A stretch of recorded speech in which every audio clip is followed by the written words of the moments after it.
अनुच्छेद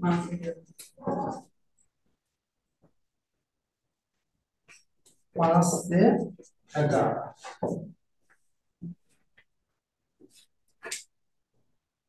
चलिए, तो पिछले क्लास में हमने नागरिकता क्या है बताए थे कि नागरिकता क्या है। एक अधिकार का नाम है जो किसी देश के व्यक्ति को जब मिलता है तो वह देश के शासक को चुनने में या देश के अन्य कार्य में भाग लेते हैं, अर्थात वोट डालने में निश्चित रूप से वो भाग लेते हैं और अन्य कार्य में भी भाग लेते हैं। वही अधिकार का क्या नाम है? नागरिकता नाम है।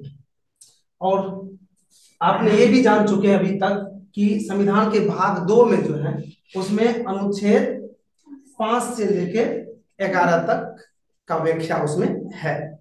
और 5 से 11 तक में किस चीज की व्याख्या है? सिर्फ नागरिकता की, कि नागरिकता कैसे प्राप्त किया जाएगा और नागरिकता किसको दिया जाएगा, ये सारे बातें की व्याख्या किसमें? 5 से 11 में है।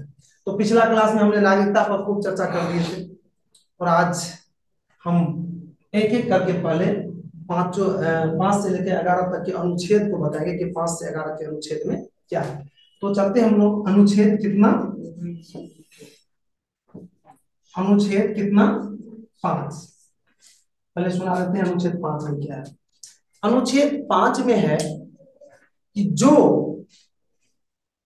संविधान बनते समय भारत में थे वह उसे भारत की नागरिकता दिया गया या भारत की नागरिकता समझा गया। इसमें स्पष्ट है संविधान बनते समय, संविधान 46 में शुरू हुआ था और 49 में क्या हुआ था? अर्थात इस बीच में जो भारत में थे उसको क्या किया गया? नागरिकता दिया गया।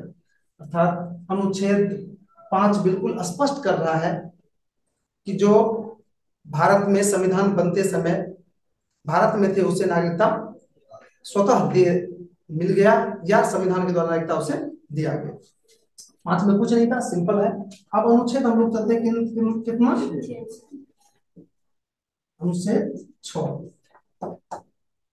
अनुच्छेद 6 जो है इसमें भी नागरिकता से संबंधित ही बातें हैं, लेकिन इसमें है कि पाकिस्तान से जो व्यक्ति आया, पाकिस्तान से जो भारत आया है व्यक्ति, उनको नागरिकता देने से संबंधित बात है।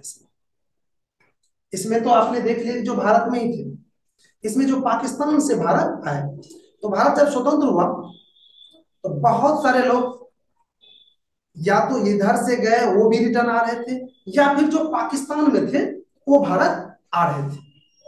तो इस आने के क्रम में 2 चीज हुआ था।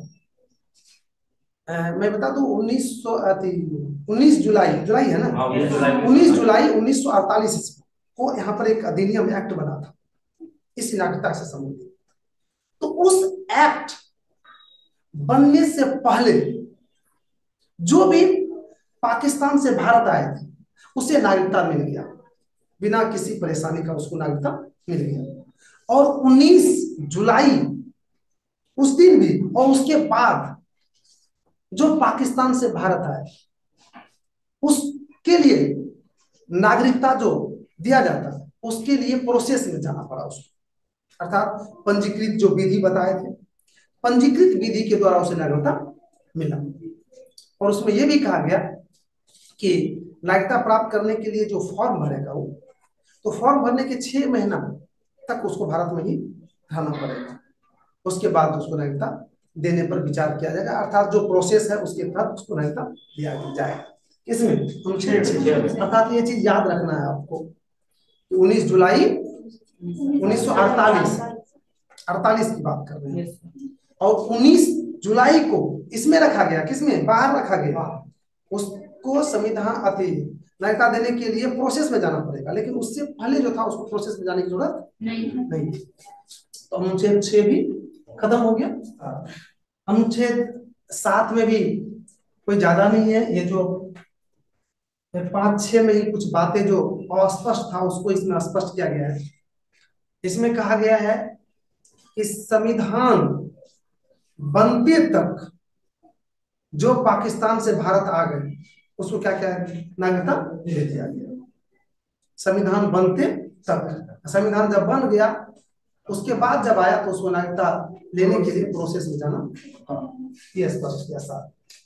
अब अनुच्छेद कितना 8, अनुच्छेद 8 में स्पष्ट किया गया कि भारत के जो नागरिक हैं वो अगर चल गया विदेश भ्रमण करने के लिए या विदेश में कहीं नौकरी कर रहा है या कुछ भी कर रहा है तो उसकी नागरिकता समाप्त नहीं होगी, उसकी नागरिकता रहेगी।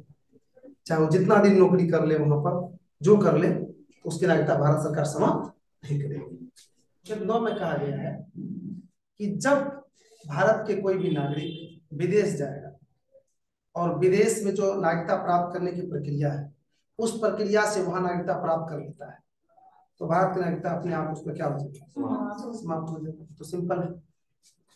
और अनुच्छेद 10 में देखिए क्या है। अनुच्छेद 10 में कहा गया है कि भारत के कोई भी नागरिक है तब तक उसकी नागरिकता समाप्त नहीं की जाएगी जब तक कि वह देश विरोधी कोई काम नहीं करते हैं। अगर देश विरोधी काम करेंगे तो उसकी अपने आप क्या हो जाएगी, नागरिकता। अर्थात सीधा समझिए जब देशद्रोही एक्ट उस पर लग जाएगा तो उसकी नागरिकता भी क्या हो जाएगी, समाप्त हो जाएगी। उसके बाद हम लोग चलते हैं अनुच्छेद कितना 11। अनुच्छेद 11 में ये स्पष्ट किया गया है कि नागरिकता देने या नागरिकता समाप्त करने से संबंधित जो कानून होगा, नियम होगा, वह संसद बनाएगी। इसका अधिकार किसको है, संसद।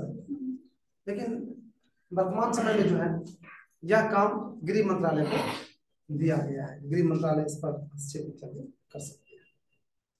तो यही था कितना 5 से 11 अर्थात नागरिकता से संबंधित कानून व्यवस्था अनुच्छेद भाग 2 में था।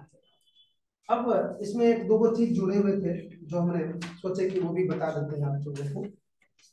एक बहुत ही बढ़िया चीज है जिस पर हम डिस्कस करना चाहते हैं, वो इन्हीं चीज से जुड़े हुए हैं। वो है पासपोर्ट। सुने पासपोर्ट का नाम? क्या होता है पासपोर्ट? ये पासपोर्ट क्या होता है? वही तो वीजा पासपोर्ट को जानना है हमको।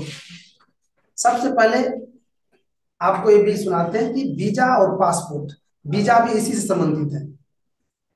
बहुत सारे लोग वीजा भी जानते होंगे, अलग पासपोर्ट भी जानते होंगे, और दोनों में बहुत सारे लोग, अधिकांशतः लोगों को कंफ्यूजन होगा, जो अभी कुछ सेकंड नहीं कुछ मिनट में हम उसको दूर कर देंगे क्या है नहीं। सबसे पहले तो हम लोग जानते हैं पासपोर्ट क्या है।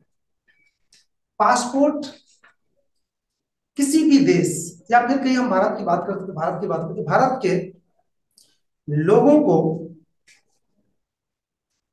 दिया गया एक भारत की पहचान है, भारत की एक पहचान है।